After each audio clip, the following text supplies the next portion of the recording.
Good evening to you all, Facebook lovers out there. There are many good things that can be done on Facebook apart from the ones you know. Um, I wanted to use this Facebook video tonight to tell someone that is still planning to come abroad that things are not easier the way you think, and to keep the awareness of the Nigerians or the Yorubas Nigerian or the Nigerian Yorubas in abroad that we need to focus and we need to understand what we seems to ignore. Now let's quickly go back into the book of Genesis from the Bible. I want to read from Genesis chapter 42, verse 7. I'm not very good in speaking Yoruba language, and I'm not very good in speaking English language. Sorry for that. Okay, here we go. Jósẹ́fù sì rí àwọn. Sorry, I think I'm getting older. Mind you, this video is not comedy. Jósẹ́fù sì rí àwọn arákùnrin rẹ̀, ó sì mọ̀ wọ́n. And Joseph saw his brethren, and he knew them. Ṣùgbọ́n ó fi ara ṣe àjèjì fún wọn, but made himself strange unto them. Ó sì sọ̀rọ̀ akọ sí wọn, and he spake roughly unto them.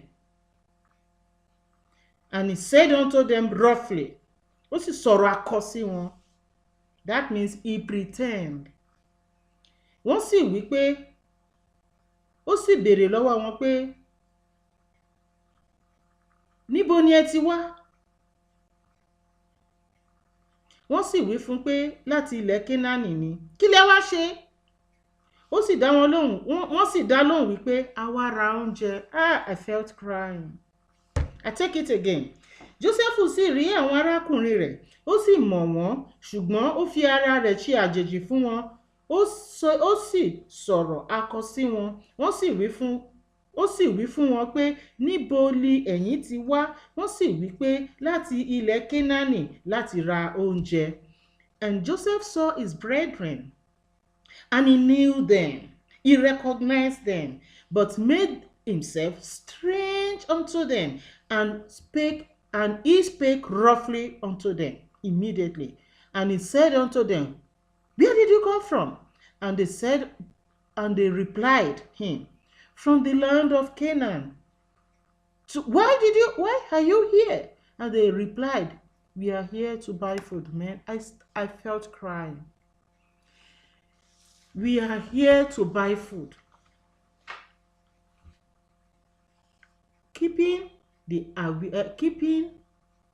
focus on why strangers are floating in diaspora. Keeping the focus of why there are Africans in abroad. We need to focus. We seem forgetting why we travel out of our country. We seem forgetting what led us out of our country. Mo fẹ́ kí ẹ mọ̀ wípé kì í ṣe gbogbo àwa àlejò, kì í ṣe gbogbo àwa ọmọ Yorùbá tí ó wà ní ìlú òyìnbó ló ti ilé ọlá jáde. Kì í ṣe gbogbo àwa ọmọ Yorùbá tí ó wà ní ìlú òyìnbó ni ìjọba sponsor wá sí ìlú òyìnbó. Kí ló wá dé tí à ń bára wa jà?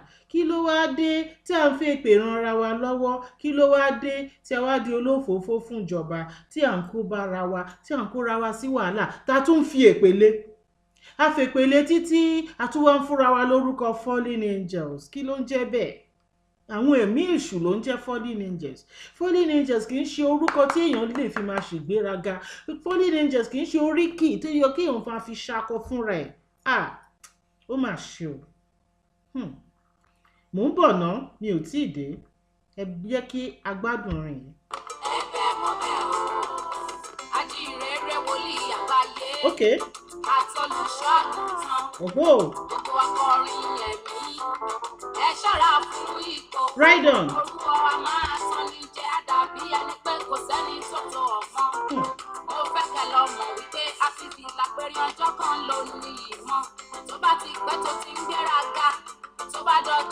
wà á tẹ́. ẹ jẹ́ ká ṣohun gbogbo níwọ̀ntúnwọ̀nsì nítorí ilé ológo kò ń wáyé yìí má gbọ́kàn mí o. Orí mi màmá jẹ́ bàjẹ́ o. Ẹlẹ́dàá mi màmá jẹ́ sọnù. Okay. Mi ò máa ṣe wọ́wọ́ pàdánù rẹ̀ o. Gbà mí o. Òun ayé má gbọ́kàn mí o. Ẹ̀bẹ̀ mo bẹ̀ o. Ẹ̀yin tí ẹ máa ń rí àwọn tó bá dé láti ìlú òyìnbó tó bá ti dé sí Nàìjíríà tí ẹ máa wà allergic tára yín ò ní balẹ̀ tẹ́ máa wò pé ìlú òyìnbó wù yín lọ ìlú òyìnbó wù yín lọ ohun tó wà lẹ́yìn ẹ̀fà ó mà ju èje lọ. Kì í ṣe gbogbo àwọn tẹ́ rí tí wọ́n gbé ìlú òyìnbó yẹn ló dára ju ẹ̀yin tí ẹ wà ní Nàìjíríà lọ. Èpè lójoojúmọ́ lẹlòmíì ló fi ń ran ìdílé ẹlòmíì lọ́wọ́ Yorùbá tó Yorùbá. Lónìí mo jáde mo pàdé ọmọbìnrin kan ó ru ẹrù sórí.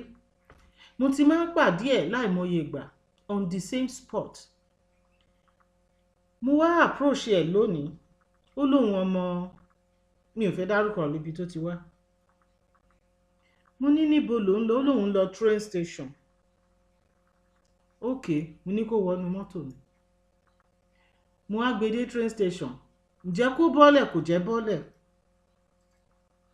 Mo wò mo rí pé ara ẹ̀ sílẹ̀ púpọ̀. Mo wá ní madam àti débi tẹ́ ń lọ. Ó ní kò sówó tó máa fi wọ train. Èló lówó train? Ó ní 20 euro.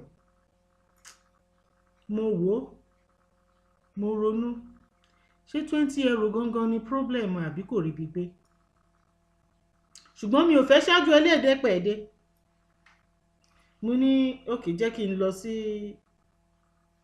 ATM bankomat. Mo débẹ̀ mo withdraw owó mo fún 20 euro ló bá bú sẹ́kún. Kí ló dé? Ó ní ó wù ú láti padà sí Nàìjíríà tóun bá rówó ọkọ̀ ìlú yìí ti sú òun. Mo ní sórí ibi tí mo ti rí ẹ yẹn o ò lè rí bọ́ọ̀sì wọ́n bẹ̀ yẹn báwo ló ṣe débẹ̀? Ó lóun kàn tẹ̀ rìn káàkiri ni ilé ayé gan ti sú òun ṣùgbọ́n òun mọ bóun ṣe débẹ̀. Báwo ló ṣe débẹ̀? Ó ní inú bọ́ọ̀sì lòun wà. Ó lóun gbà tóun tẹ̀ wò pé bọ́ọ̀sì tóun kàn wọ̀ yìí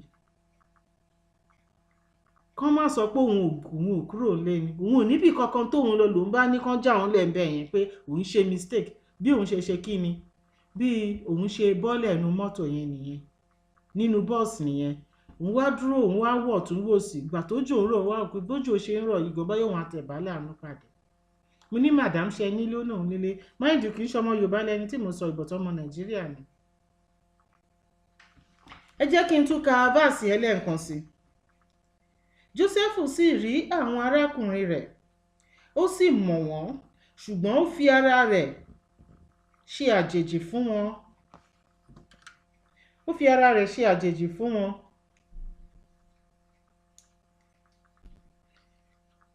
Nítorí bó ti mọ̀ pé wọn ò dá òun mọ̀ ó wá sọ̀rọ̀ fún wọn ní ohùn rorò. Ó sọ wípé ta ni yín kí lẹ̀ ń wá? Wọ́n ní láti Kénáánì ni oúnjẹ la wá rà. Ibẹ̀ yẹn ṣe ní láàánú púpọ̀. Kí ni mò ń try láti sọ? Ìṣòro àti àdánwò ló sọ ẹlòmíì di èrò ìlú òyìnbó. Ẹlòmíì ilé ò ṣe padà sí mọ́ ilẹ̀ àjèjì kò ṣeé gbé. Mo fẹ́ kí a pe àkíyèsí ara wa sí èrò ọkàn àwọn ọmọ onílùú. Ǹjẹ́ tẹ́ ń béèrè nínú ara yín? Ǹjẹ́ a lè béèrè lọ́wọ́ ara wa wípé àwọn ọmọ onílùú yìí ǹjẹ́ inú wọn dùn pé àlejò ń fojoojúmọ́ wọ̀lú àwọn? Tí a bá rántí pé inú àwọn ọmọ onílùú ò dùn wípé àlejò ń fojoojúmọ́ wọ̀lú àwọn, ẹ jẹ́ kí a fàdúrà ràn ra lọ́wọ́. Èpè kì í ṣe ohun tí ó dára láti máa ṣẹ́ fún baálé ilé. Èpè kì í ṣe ohun tí ó dára láti máa ṣẹ́ fún ẹni tí ó bá jẹ́ wípé ó ṣẹ̀ sí ènìyàn. Sí ènìyàn tí wọ́n bá ṣera wọn, ta ló máa ṣèdájọ́ bí òṣì Ọlọ́run? Abíamọ, ìwọ̀nba lábíamọ ń ṣépè mọ́. Ìwọ̀nba lábíamọ ṣépè mọ́. Ohun ìyà tí ojú àwọn ọmọ Yorùbá ń jẹ, ìyà táwọn ọmọ Yorùbá ń jẹ ní ìlú òyìnbó kan tó ṣoríire, ó ju ohun tí ẹ̀yin tẹ̀ ń gbélé tẹ̀ ń rò lọ. Tó bá wálé, tẹ́lòmíì bá wálé ló máa wọṣọ gidi. Tó bá wà níbí báyìí òṣì láṣọ tí wọ́n ń wọ̀. Ṣé wá rí àwọn tó jẹ́ ènìyàn ńlá ní ìlú òyìnbó tí wọ́n ti ilẹ̀ Nàìjíríà wá, wọn ò pọ̀ rárá o. Àwọn gangan ni mo ka area bíbáyìí fún. Tí wọ́n bá rí ara wọn pé ọmọ Yorùbá lélẹ̀ àbí ọmọ Nàìjíríà lélẹ̀. Listen, I'm trying to talk about the well-to-do Nigerians in abroad. How do they behave to themselves? Ṣe ni wọ́n sá fúnra wọn, wọn kì í ṣe kíni, wọn kì í ranra wọn lọ́wọ́ rárá. Èyí tó bá ranra wọn lọ́wọ́ á ti tètè ṣe kíni, fi ààyè ìjà sílẹ̀, nítorí tó bá dọjọ́ iwájú ó rẹ́dì láti mú ènìyàn lẹ́rú tàbí láti sọ ẹni yẹn di ẹni tí ó máa rolé ayé pin wípé ṣé kìí ṣe Ọlọ́run ló dá mi. Ẹ má jà sọ̀rọ̀ jù. Ẹ jẹ́ kí a rántí wípé ilẹ̀ àjèjì ni a wà. Kí a ṣe jẹ́jẹ́. Torí àwọn ọmọ nílùú gan, wọn ò sinmi, wọn ò trust wa, wọ́n bẹ̀rù wa, wọn ò sì fẹ́ kí a níláárí ju àwọn lọ.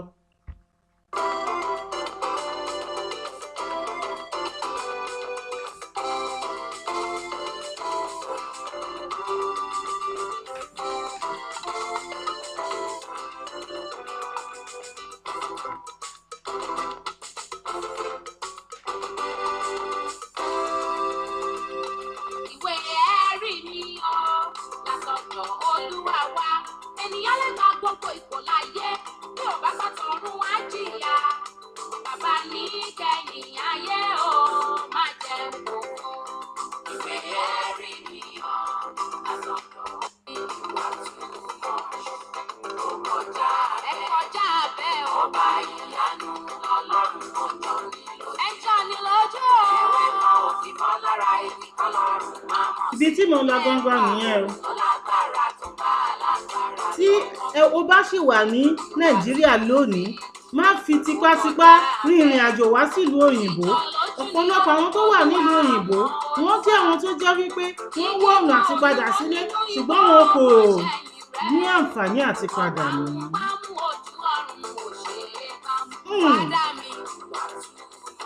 Má fi agídí rin ìrìn àjò. Ohun tó wà lẹ́yìn ọ̀fà ju èje lọ. Tí Ọlọ́run ò bá kọ́ mọ́ kádàrá ẹ kí o máa rin ìrìn àjò, má fi agídí tẹ́rí sí.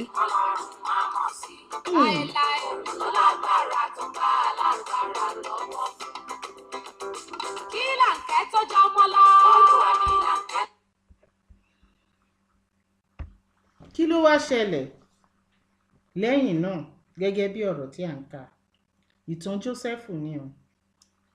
Jósẹ́fù sì mọ àwọn arákùnrin rẹ̀, ṣùgbọ́n wọn kò mọ̀. Jósẹ́fù sì rántí àlá wọn nì tí ó ti lá sí wọn. Ó sì wí fún wọn pé àmì lé ẹ̀yin. And Joseph remembered the dreams which he dreamed. And Joseph remembered the dream which he dreamed about his family and about his future.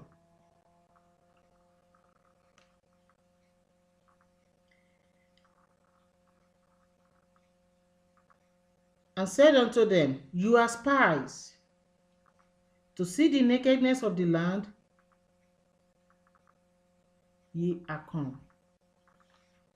Jósẹ́fù sì rántí àlá wọn nì tí ó lá sí wọn, ó sì wí fún wọn pé àmì mi ò gbọ́ Yorùbá dáadáa o, mo ti take permission yẹn.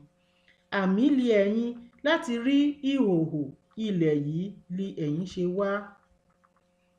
Wọ́n sì wí fún pé, bẹ́ẹ̀ kọ́, olúwa mi, ṣùgbọ́n láti ra oúnjẹ li àwọn ìránṣẹ́ rẹ ṣe wá. And they said unto him, No, my lord, but to buy food are thy servants come. Ọ̀pọ̀lọpọ̀ àwọn tí wọ́n wà ní ilẹ̀ àjèjì lónìí, wọ́n gbàgbé pé ìlọsíwájú làwọn bá wá. Wọ́n gbàgbé pé oríire làwọn bá wá. Wọ́n gbàgbé pé kí ó dára làwọn bá wá. Kí ni wọ́n wá ń ṣe? Wọ́n bẹ̀rẹ̀ sí í ṣọ̀tẹ̀ ara wọn. Wọ́n bẹ̀rẹ̀ sí í gbógun tira wọn. Wọ́n fojoojúmọ́ fèpè ranra wọn lọ́wọ́. Wọn ò fẹ́ kí ó dára fúnra wọn.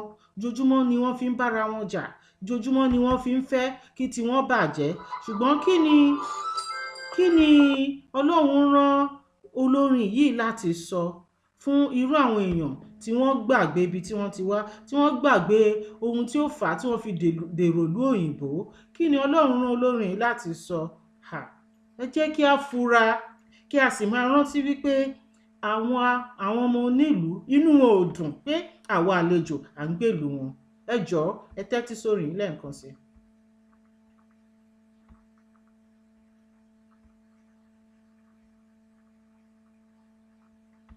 Àti ní gbogbo Jùdíà.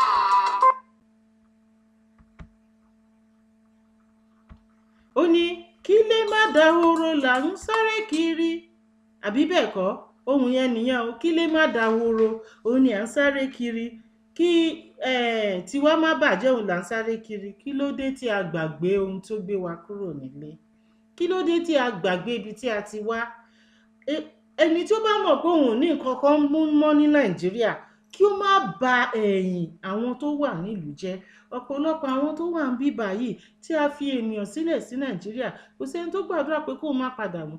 Ẹ̀yin tí ẹ bá ti mọ̀ wípé ẹ ò ní nǹkan kan mú mọ́ ní Nàìjíríà, ẹ yé máa treat àwọn tó sì fẹ́ padà sílé. Ẹ jẹ́ kí a bẹ̀rù Ọlọ́run. Ẹ ṣé o. Ní ṣókí ni ọ̀rọ̀ yìí. Mo sì ń bọ̀ wá. Ilé yìí ò dùn púpọ̀, ṣùgbọ́n jẹ́ ká fi orin yìí, jẹ́ ká tún fi ra wa létí lẹ́ẹ̀kan sí.